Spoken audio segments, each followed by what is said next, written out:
Marseillaise.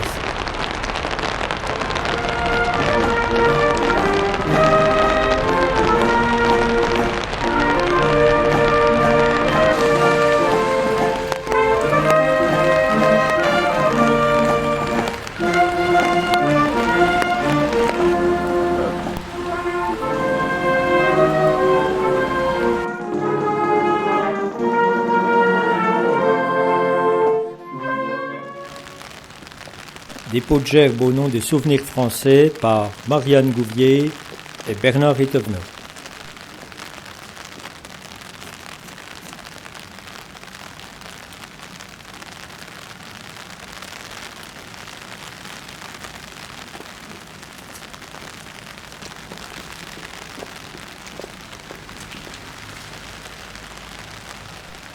Minute de silence.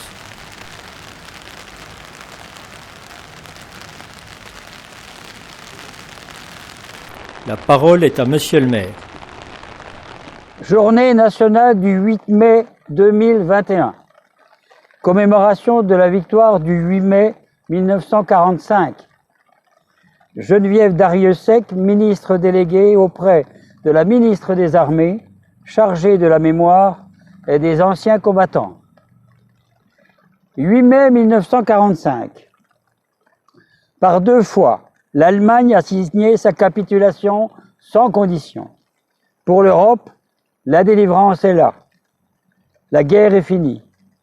Enfin, après tant de souffrances et de désolation, après tant d'espérance et de luttes acharnées, même les épreuves les plus douloureuses ont une fin.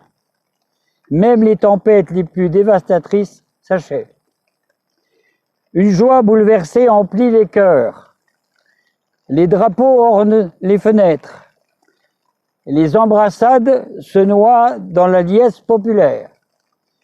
Derrière les larmes de joie, celle de la peine affleure. Personne n'oublie les villes ruinées, les vies dévastées.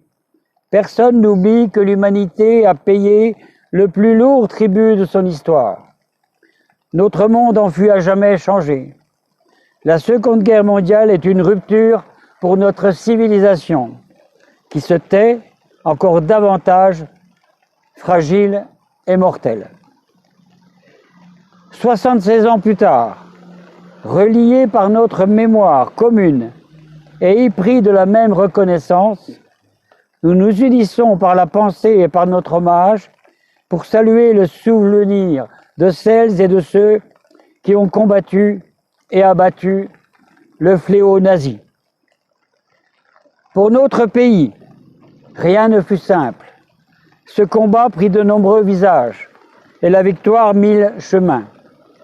Malgré les ardents soldats de Montcornet, d'Abbeville, des Alpes, de Saumur et tous ceux de 40, l'ombre de l'occupation, de la division puis de la collaboration a jeté son voile obscur sur la France.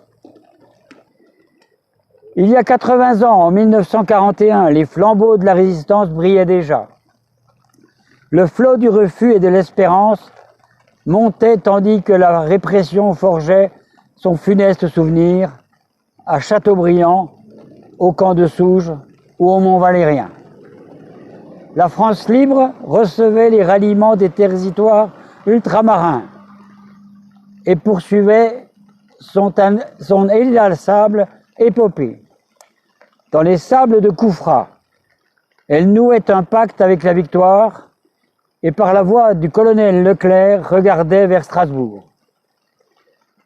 À l'instar d'Hubert Germain, dernier des compagnons de la Libération, ce fut toute une jeunesse ardente et résistante qui refusa la défaite et l'asservissement, qui refusa de servir les desseins de l'occupant. Tous, ils ont permis à la France de s'asseoir à la table des vainqueurs.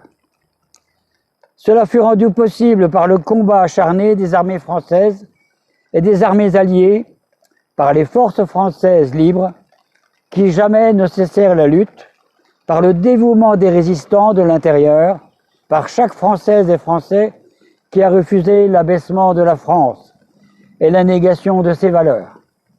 Notre gratitude demeure indéfectible. Entendons les mots de Malraux. Un monde sans espoir est irrespirable. La victoire de 1945 est le succès de l'espérance.